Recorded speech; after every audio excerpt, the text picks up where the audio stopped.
30 साल पहले, 30 साल पहले की कहानी। और रात भर गाड़ी चलाने के बाद में सुबह सुबह मार्केट पहुंचना पड़ता था। एक आदमी ने रास्ता रोकने की कोशिश किया, मुझे अगले मोड़ पर जाना है, मुझे भी साथ बिठा लो। नाना जी समझ गए ये बहुत बड़ा कुछ कांड होने वाला है। नाना जी ने उनको एक झापड़ मंत्र मारते हुए कस के रख दिया।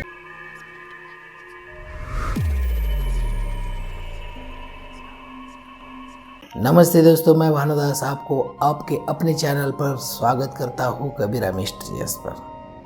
दोस्तों, आपको यदि ये कहानियाँ अच्छी लगती है, डरना अच्छा लगता है, सोचना अच्छा लगता है, तो इस चैनल को सब्सक्राइब ज़रूर कीजिए, लाइक कीजिए और शेयर कीजिए। दोस्तों, पिछली कहानी में आपने सुना कि हमारी माताजी की तबीयत कितनी ख़राब हो गई थी। जैसे जैसे हम बड़े होते गए वैसे वैसे हम पूछते भी गए कि नाना जी इसका उपचार क्या किया था और क्या हुआ था। आइए उस कहानी का एक सार सुनते हैं कि माताजी को क्या हुआ था और उसका इलाज क्या किया था। दोस्तों, जब वो शादी करके अपने घर गई तो उन्होंने रात के सन्नाटे में बाहर शौच के जाने के लिए गए थे, लेकिन वो जो बुढ़िया बैठी हुई थी वो इतनी सहमी हुई थी, डरावनी थी कि उन्होंने चेतावनी दी थी और माताजी को एक निगेटिव एनर्जी ने जकड़ा हुआ था, ऐसा हमारे नाना जी ने बोला। नाना जी ने बोला कि जैसे मानव शरीर छोड़ के आत्मा चली जाती है, लेकिन कुछ आत्मा अतृप्त रह जाती है, तो उनका किसी शरीर ढूंढकर उस शरीर के माध्यम से अपनी इच्छा पूर्ति के लिए उस शरीर को पकड़ना ये उद्देश्य होता है। नाना जी ने कहा था कि उस आत्मा ने आपकी माँ के शरीर का सहारा लिया था, लेकिन कमज़ोर था, उसे उस दिन मुक्ति दी गई थी। हाँ दोस्तों, मंत्र शक्ति से एक अतृप्त आत्मा को मुक्ति देना ये बहुत बड़े पुण्य का काम है।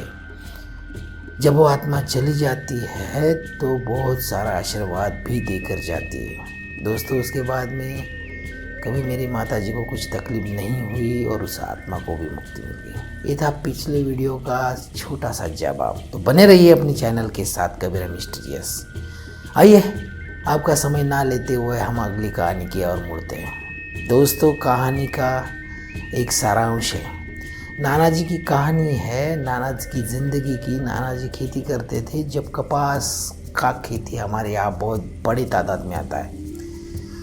दोस्तों, जब कपास और मूंगफली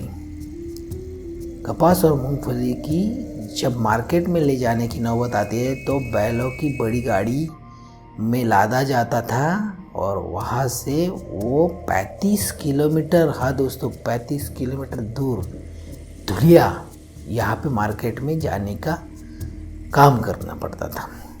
बस अच्छी फसल थी, अच्छा सब कुछ था।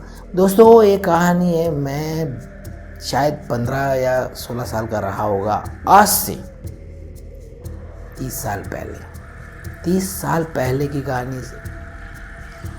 नाना जी कह रहे थे कि दादा, उस दिन कपास और मूंगफली की 2 गाड़ियाँ बहुत अच्छी तरह से सजी धजी थी। हम दिन भर धूप के कारण बैलों को तकलीफ ना हो इसीलिए शाम के निकलते थे और रात भर गाड़ी चलाने के बाद में सुबह सुबह मार्केट पहुंचना पड़ता था और मार्केट पहुंचने के बाद में सुबह नीलाव होता था और माल बेचा जाता था। दोस्तों, सुबह पहुंचने के लिए इनको घर से 8 बजे शाम को निकलना था। 8 बजे निकले और जैसे ही कुछ किलोमीटर दूर आ गए, 12 बजने का समय था, बस छोटी सी घाटी पड़ती है। वहाँ हमारे नाना जी और उनके चचेरे भाई दोनों गाड़ियों पे दोनों बैल हाँकते हुए जा रहे थे और जैसे जैसे वो घाटी पे चढ़ते गए, उनको एक आदमी ने रास्ता रोकने की कोशिश किया, मुझे अगले मोड़ पर जाना है, मुझे भी साथ बिठा लो। लेकिन बैल रुकने का नाम नहीं ले रहे। बैलों की सांसें बढ़ गई और जैसे जैसे घाटी चढ़ने लगे वो आदमी साथ साथ आता रहा, पैदल चलता रहा। और उसकी एक सीमा थी। वह सीमा तक आ गया। चाचा जी को बोला, बच गया साला, आओ उधर से। और उतने में जैसे ही पैर हाँकने के लिए हमारे दूसरे नाना जी ने पीछे देखा और आगे देखने के बाद में वापस देखा तो वहाँ कुछ भी नहीं था दोस्तों, कुछ भी नहीं था। नाना जी समझ गए ये बहुत बड़ा कुछ कांड होने वाला है।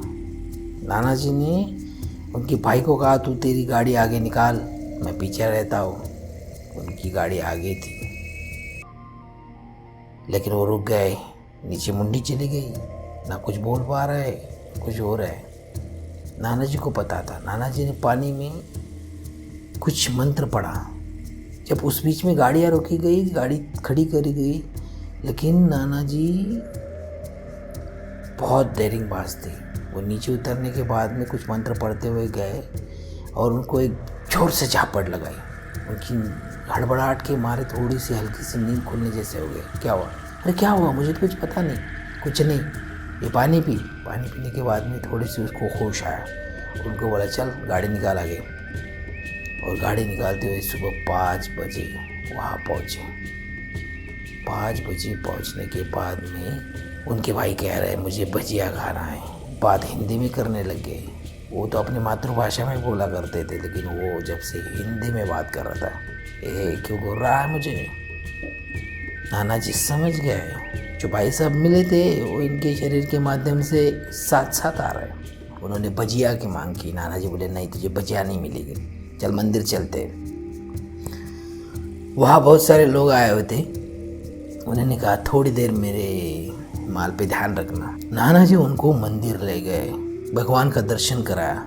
वो मंदिर जाने के लिए राजी नहीं थे, मंदिर के बाहर ही रुके, मंदिर में आए नहीं। प्रसाद खिलाने की बारी आई तो प्रसाद फेंक दिया। नाना जी समझ गए, वापस उनको लाया और साथ में एक भजी का पैकेट लिया। 10 बजे के आसपास नाना जी ने नीलाव में उस माल का थोड़ा कम कीमत आता था तो भी दे दिया। गाड़ी वापस मोड़ी और नाना जी ने एक बैल, वो गाड़ी के बैल गाड़ी के पीछे बांध लिए, वो गाड़ी के, और उस गाड़ी को अपनी गाड़ी के बराबर में बांध दिया। दोस्तों, उनको गाड़ी में सुला दिया। जब थोड़ी सी विस्की पिलाते ना, वैसे सुला दिया। अब सिलसिला शुरू होता है यहाँ से। नाना जी वापस तो मुड़ गए, लेकिन सुलाने के बाद में वापस जैसे ही गाड़ी शुरू हो गई तो हमारे दूसरे नाना जी उठकर बैठ के, क्या कर रहा है तो, कहाँ जा रहा है? नाना जी ने उनको एक झापड़ मंत्र मारते हुए कस के रख दिया। वापस सो गए। नाना जी समझ नहीं पा रहे थे कि इसको कैसे काबू किया जाए। रास्ता वही था, वापस आ रहे थे, बीच रास्ते तक शाम हो गई। सूरज ढलने को था। सूरज जैसे ही ढलने को था तो उस घाटी में से वापस वही प्रवास शुरू हुआ। नाना जी को सब याद था। नाना जी ने हल्के से उन्हें जगाने की कोशिश भी नहीं की, वो सो रहे थे। लेकिन दोस्तों, आप यकीन नहीं करोगे, नाना जी झट से उठकर बैठ गए। जैसे ही नाना जी की तरफ उन्होंने देखा तो उनकी लाल आँख हो रही थी, उनकी आवाज़ में करारापन था। वो नाना जी से बात कर रहे, तूने मुझे वापस क्यों लाया? मैं वही जाने वाला था, मैं इसके आगे नहीं आ सकता, मुझे भजिया खानी थी। नाना जी ने कहा, हाँ मैं लेके आया हूँ, तो पहले नीचे उतर। और जैसे ही भजिया का पैकेट खोला, उनकी आंखें और हंसता हुआ चेहरा, नाना जी ने वहाँ उसको दिया। उन्होंने 2 भजिया खाई और नाना जी ने बाकी लिया और पत्थर पे वहाँ गिरा दिया। और जैसे ही भजिया नीचे डाली गई तो दूसरे नाना जी चक्कर आके धाड़ से गिर गए। नाना जी ने बैलों को कस के रट्टा मारा और वहाँ से बैल जो छूटे 1 किलोमीटर तक दौड़ते रहे। दोस्तों, नाना जी ने जब कह रहे थे यदि नाना जी कुछ जानकार ना होते तो वही उसकी पटक के मौत हो जाती थी। और आप ताज्जुब करेंगे कि नाना जी से उनके भाई पूछ रहे थे कि मुझे क्या हुआ, हम मार्केट गए, मार्केट से वापस आए, मुझे कुछ भी नहीं सूझा। हाँ, मैं और आप जब वहाँ से जा रहे थे तब तक मुझे याद आया और आपने मुझे वापस लाया और मैं बैलगाड़ी में सो रहा था। सो के उठा इतना मुझे, जब तक तो हमारे गांव के नज़दीक पहुंचने वाले थे। क्या हुआ तभी? नाना जी ने कुछ नहीं कहा। बेटा बोले सो जा, अभी कल बात करते हैं। खतरा अभी टला नहीं था दोस्तों, खतरा अभी टला नहीं था। शाम को, रात को 12 बजे वापस नाना जी के भाई उठकर बैठ गए। उनकी पत्नी दौड़ कर आई, जीवो जीवो, वो कुछ बड़बड़ा रहे।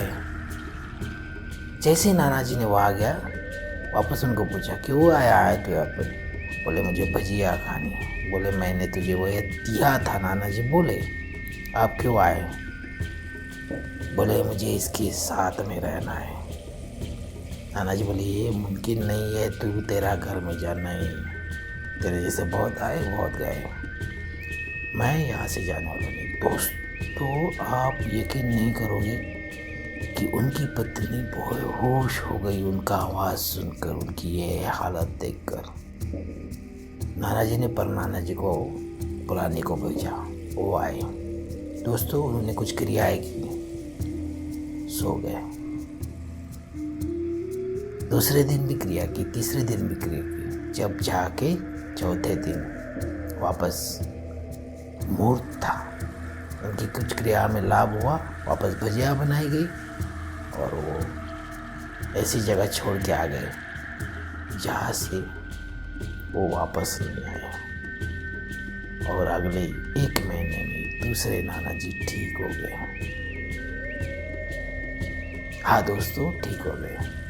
आपको क्या लगता है दोस्तों, क्या हुआ होगा उनके साथ? वो कैसे रिपेयर हुए होंगे? उसकी बला कैसे टली होगी? इसका उत्तर जानने के लिए आप अगला एपिसोड ज़रूर देखिए। शुरू में हम इसका उत्तर देंगे।